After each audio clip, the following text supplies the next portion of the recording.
Hi guys, and welcome back to our channel. So it's been a week, more than a week actually, since our last upload. At kahit medyo inaatake tayo ng allergy today, I really need to start this na kasi madami pa tayong hinahabol na topics for April. Inatake ko ng allergy kasi feeling ko may cats dun sa isang school na vinisit namin kanina. So, just a quick life update. At the moment, hubby and I are looking for a preschool na for Maddie. A couple of days ago, we had her evaluation progress report with her neurodevelopmental pedia, si Dr. Renee Katigbak of from Cardinal Santos Medical Center. And she gave us a go signal na pwede nang pumasok sa preschool si baby. So, right now, yun yung tinatrabaho namin. Naglilibot-libot lang kami ng mga schools kanina. So, it's a pretty productive day. So far, 3 schools yung visit namin. And may mga assessments pa si Maddie tomorrow after her therapy. So, we'll see. I'd love to hear from you as well, yung mga awesome parents out there, kung paano kayo pumili ng play school or preschool para sa babies nyo. So, ano usually yung mga questions na tinatanong nyo. So, if I could get your insights as well, perhaps pwede ko siyang idagdag dun sa discussion ko about ASD. But for today's video, as I've mentioned sa last vlog, again, if napanood nyo, thank you so much. I really appreciate it.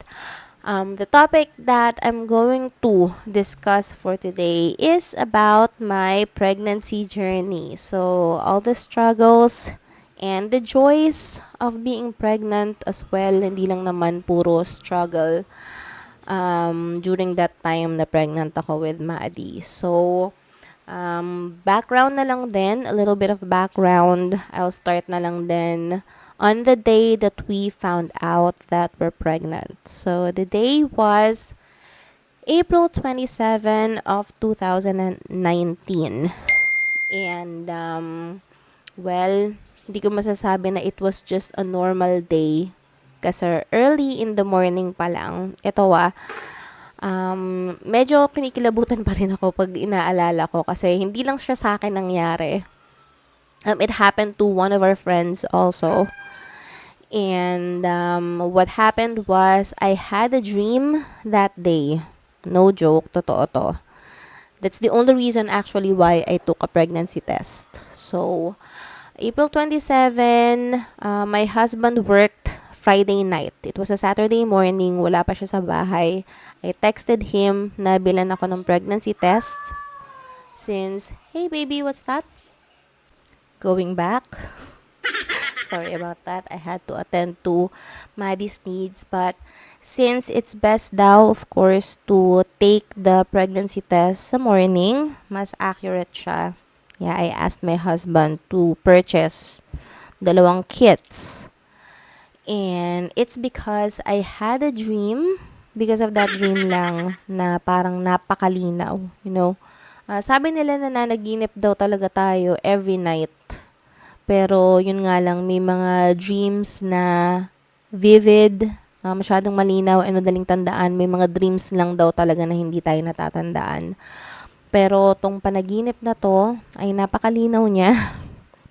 Apart from delayed na kasi ako talaga for almost a couple of weeks. Na isa rin sa nag-drive kung bakit ako curious na rin talaga to take a test. So, sabi daw sa panaginip ko, there's a lady na kumakausap sa akin and I don't know if it was God speaking to me pero napaka-accurate ng sinabi niya. Sabi niya sa akin na I'm pregnant. So, this is what you've been waiting for. You're pregnant and you're pregnant with a baby girl. And yes, may gender talaga siya na sinabi sa akin.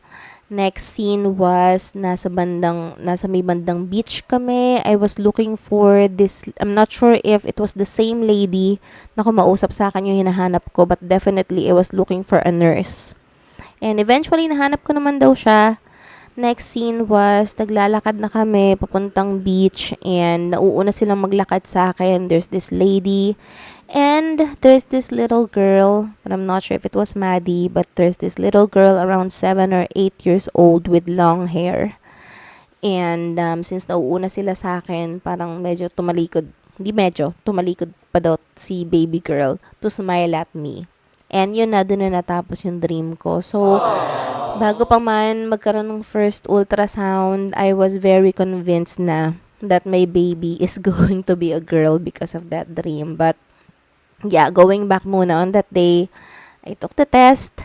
And ayun nga, very clear naman na 2 lines. I did it twice and 2 lines talaga. I told my husband and ang una niyang nasabi sa akin ay congratulations. At hindi ko alam kung bakit yun. Hindi ko alam kung na-shock na lang din siya, but I'm sure he was pretty excited about it. So since very excited nga kaming dalawa, what we did was we went to OB. Wala pa akong talagang regular OB nung mga panahon na yon. Medyo, madalas ako nagpapacheck pero sa kung saan saang OB every time may nararamdaman ako. Kasi nga, feeling ko dati na parang, ewan ko, napaka-nega ko talaga. Feeling ko talaga imposible na ma-pregnant ako. Kahit wala naman akong sakit. Pero, ewan ko, feeling ko lang imposible maging pregnant ako before. But anyways, we went to OB. And dun nga sa mga information na pinrovide ko, OB said na around 5 weeks na ako na pregnant at the time.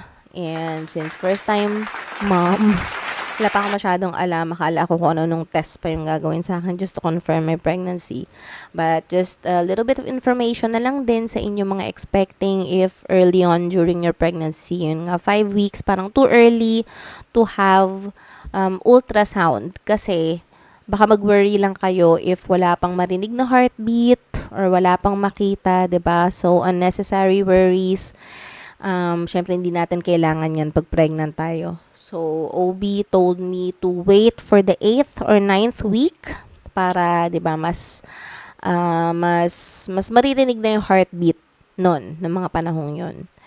Pero, kapag pregnant ka, parang, di ba, parang napakatagal nung 8th and 9th week, parang gusto mo na sana ng ultrasound. Pero, I listened to my OB naman. Sabi ko, mas maigi siguro. Kasi knowing me, the overthinking me, mag-overthink lang ako kapag wala akong narinig na heartbeat or walang nakita pa dun sa ultrasound ko. So, yeah, the day was April 27. Natatandaan ko, may mga tickets na kami to watch Avengers Endgame nung gabi na yun. Yeah, I didn't tell my parents right away kasi since April 27 and by May, Mother's Day na. Ayun nga, yung pinakita ko na video kanina. That was Mother's Day in 2019 when I surprised my parents and especially my mom na, yun nga, I was pregnant. I was already pregnant with Maddie and napakahirap magtago ng ganong surprise pero buti na lang na pull off namin ng sisters ko. Yung sisters ko din, actually, gusto ko rin i-surprise na lang sana sila sabay-sabay. Kaso lang nakita nila yung pregnancy kit. Nauna yung isa kong sister na si Marge. Nakita niya yung pregnancy test. And yun nga, kaya sinabi ko na sa kanila ng dalawang sisters ko. And that was sobrang longest 2 weeks of my life para itago sa parents ko. But thank God, it was a good surprise naman. So, ayun na nga tayo. I would like to talk about the struggles and provide tips dun sa mga pinagdaanan ko na medyo mahirap while I was pregnant. So, sa pregnant women out there, if pinagdadaanan nyo to, kapit lang. Pero ito nga, hopefully makatulong yung mga tips ko if ever nararanasan nyo tong mga to. So, number 1 na nagpahirap sa akin during pregnancy. So, once again, di lang naman lahat struggles. May joys din nakasama. Minsan namimiss ko yung nasa tiyan ko si Maddie or yung panahon na pregnant ako kasi parang, I don't know, yung mga tao sa paligid mo, diba? Ingat na feeling ko kahit mga hold-upper, kahit paano maaawa sila pag nakita nila na pregnant ka. So, hindi ka na lang nila hold-upin. And kapag sasakay ka ng jeep, 'di ba, may mga, 'di ba, pauunahin ka na nila, minsan ang haba-haba kasi nagwo-work ako nun sa Makati. So ang haba ng pila pero dire-diretso lang ako. At doon ako sa unahan at nakaupo, naghihintay na para ako yung susunod na nasasakay ng jeep. So, yung mga ganun, yung mga privilege mo, kumbaga, pag pregnant ka, nakakamiss din. Pero, with the privilege also comes the struggles. And yun na nga, number one na nahirapan ako was the morning sickness, or as doctors call it, the hyperemesis gravidarum. So, tong morning sickness na to, as I called it, all-day sickness kasi hindi lang siya sa morning nangyayari. So, this is extreme nausea na hilong-hilo ka the whole day and suka ka lang ng suka. So, sorry for the term, pero that was around 5 to 7 times na nagsusuka ako in a day. Sabi ko sa husband ko, kung alam ko lang na pagdadaanan ko to, sana naglasing na ako na naglasing nung college. Hanggang sa umabot ako sa time na nagkakandasuka na ako kasi ayoko talaga na nagsusuka. Sobrang pangit sa pakiramdam, ang pangit ng lasa, ang sakit sa lalamunan, ang sakit sa dibdib, ang sakit sa tiyan, ang baho, lahat na. Pero ayun nga, 5 to 7 times ko siyang pinagdadaanan in a day na sobrang hirap.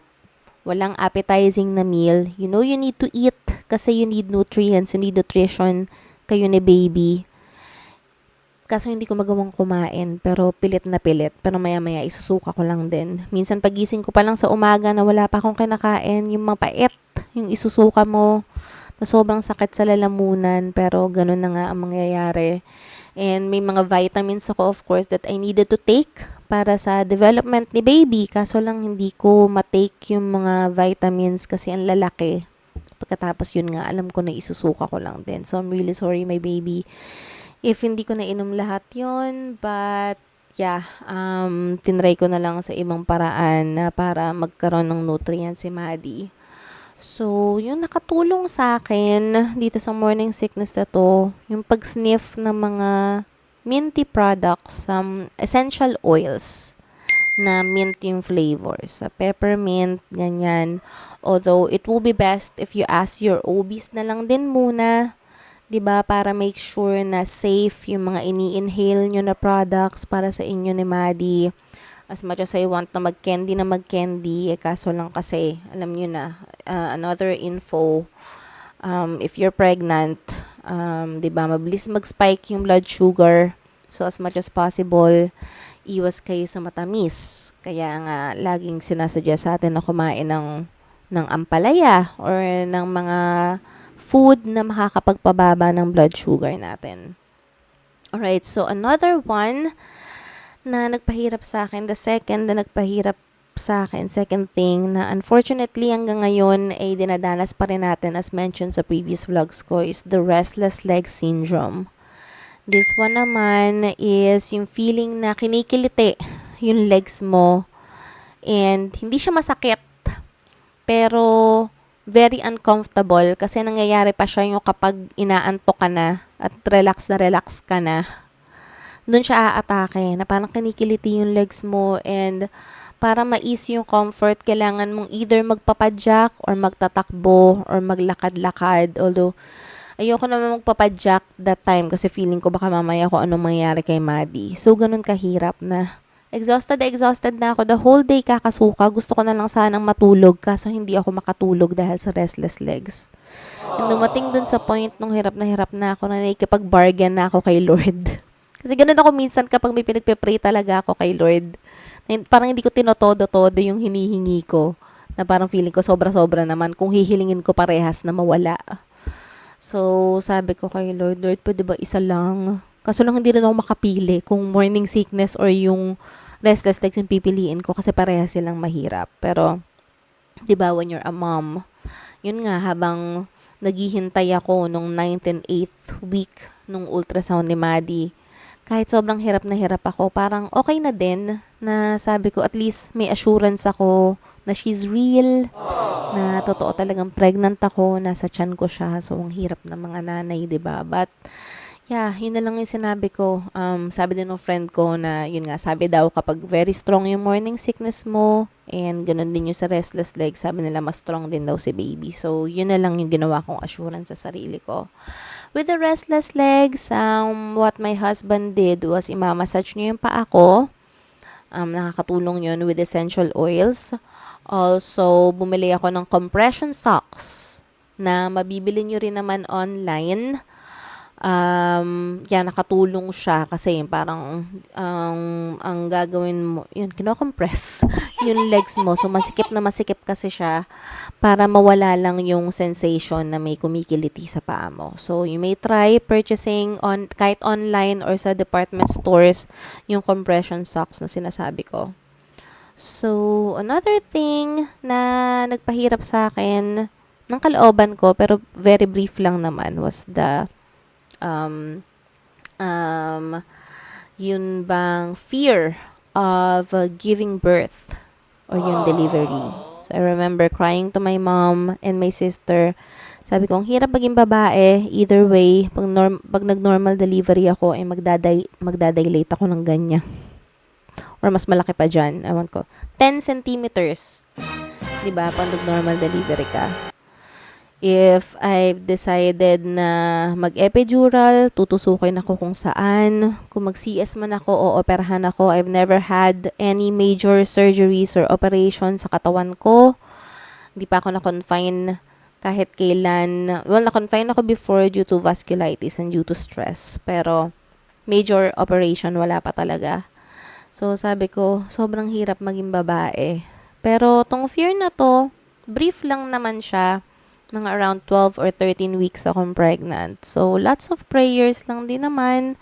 And research, I started watching, although hindi naman talaga yung delivery yung pinapakita sa YouTube ng mga napapanood ko. Pero at least I have an idea kung anong itsura or kung paano sila yung mga, parang yung mga manganganak na parang 24 hours before they gave birth to their babies.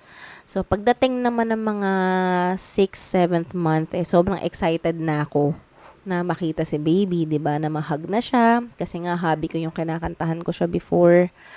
And kinakauka-usap habang naglalakad. So, syempre, sobrang excited ka na makita kung sinong kamuka ni baby. So, mas lamang na yung excitement ko nun during the 6th month hanggang sa mga anak ako.